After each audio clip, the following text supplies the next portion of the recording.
Hello there.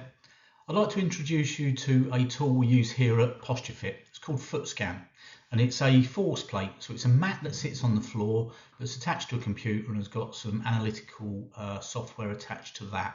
And it's a great analytical tool for measuring static and dynamic images of the pressures that the foot creates when it's on the ground, or feet when they're on the ground.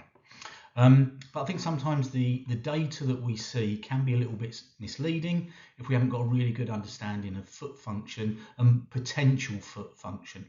So I'm going to show you some stuff, and it might be obvious what we see initially. I think when we get behind the detail and the data, things might look a little bit different.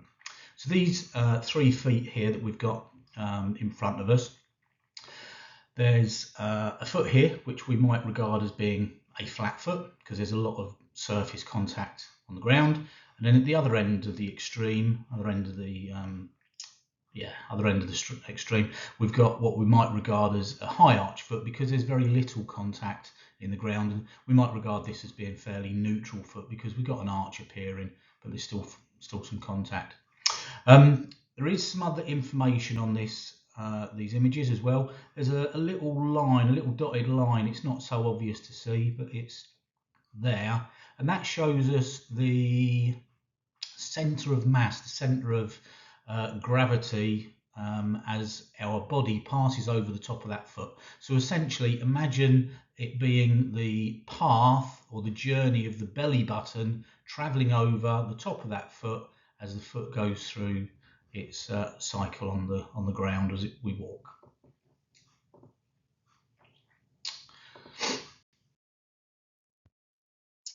Now here's the force plate in action. So what we do is we take several images of each foot. The person just walks in this case. We can also take a static image where the person just stands still, and we take as many images as required to get a really good base level of data. So on this example, we're just capturing the left foot, but in a proper screening, a full screening, would actually get both feet involved. And there's thousands of sensors on this map which pick up the images.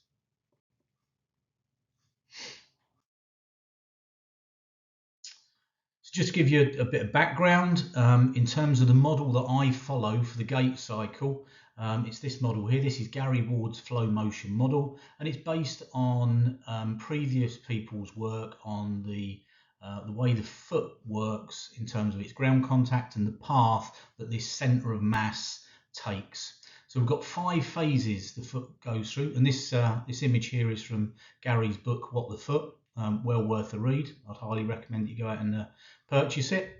So this is a left foot. There's 5 phases that the foot will go through while it's in contact with the ground, from strike to suspension to transition, shift and propulsion. And the foot will go through a number of phases of being pronating and supinating. So from being a flat foot to being a high arch foot when the feet work well. And the path should start at strike, slightly on the outside edge of the heel. Then when the whole foot touches the ground, the heel and the rear foot will start to pronate and we fall into this suspension phase. Once the heel starts to lift off the ground, we will then move into transition, and the foot now is starting to supinate, or should be. We continue to supinate, and we might think that actually at this point here we then start to pronate and fall towards the midline. But because of the way the foot is functioning, so here's a left foot, as the heel strikes, we go from strike, foot flat, we go into suspension. And now as the heel starts to lift off the ground, we will start to see that the arch forms in the foot. Yeah, heel comes off the ground and the arch starts to form. Now the arch will continue to form all the way through to when the big toe eventually leaves the ground. But it can be a bit misleading looking at this diagram because it kind of looks like the weight of the foot falls towards the big toe, which we would kind of connect to pronation. And it's not the case in this example. And hopefully we'll get to see that as we go through this process. The other thing about feet, so we've got the 2 extremes. a flat foot and a high arch foot. One thing we need to also consider is some flat feet can be very, very rigid. Other flat feet can be very, very mobile, so they can adapt. So the bones in the foot may move. So it might be a very flat-footed foot, but the bones can move if given the opportunity. Also, with a high arch foot, we can get very rigid high arch feet, but we can also get very mobile high arch feet, which will flatten, but their resting place will be somewhere in this higher arched shape. So there's a little bit of background. Now, if we look at this first foot shape, we'd regard this as being a flat foot. Yeah, there's a lot of surface contact with the ground. It's definitely got a flatter kind of shape about it.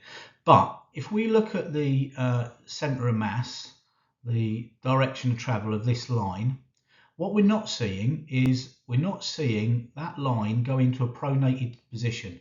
So the suspension phase is actually missing from this cycle. So we're not pronating at the heel. We might have landed in a pronated position where the weight's falling towards the midline. When the heel hits the ground, the weight does not continue to fall towards the midline.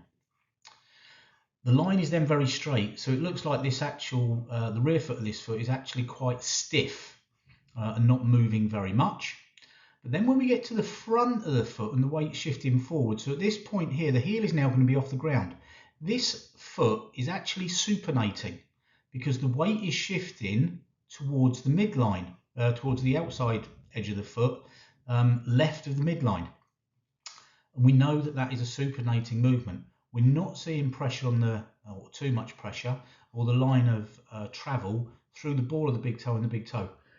That would suggest pronation. So I generally think that this is actually a flatter foot, it's a low arch, but it is actually supinating towards the back end of the cycle. If we look at this middle foot, which if we look at the overall shape, yeah, we might think it's kind of a neutral position and there's an arch appearing. If we look at that dotted line again, and the centre of travel, the mass is travelling through here. Can you see that we get this tiny little bit of pronation? But then for the rest of its journey, we only see the weight move towards the outside edge of the foot. We don't even get through the ball of the big toe and the big toe. So we miss these 2 points. So this foot to me looks like it's supinating for most of its journey. There's no real pronation at the heel at contact. And then finally, this foot here. This would certainly appear to be a supinating foot because we have very little or minimal contact in the middle here. Now, what we don't know about that high arched foot is how high the arch actually is. It may be 1 millimetre off the ground. It might be a whole centimetre off the ground, but we cannot tell that from this image. Now, if we look at this, the dotted line, so the centre of mass, how it travels over the foot, we see that that line is very, very straight. There's a little bit of redness on the inside edge of the heel. So what I'm seeing here is a foot that's not pronating, it's actually everting. So we have inversion and eversion, and the weight just travels straight towards the midline of the foot, putting a lot of weight through the ball of the big toe and the big toe without any deviation of that line at all. So I don't even think we're pronating, we're actually just everting through the centre of the foot and putting them weight straight into the ball of the big toe and the big toe. So that's probably a very stiff foot based on my experience. What else is there to say about that? Not much.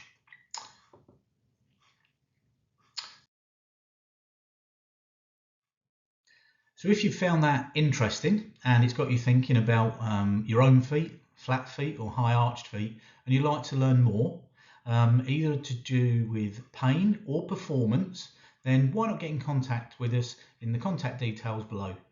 I look forward to hearing from you. My name is Darren Kerr.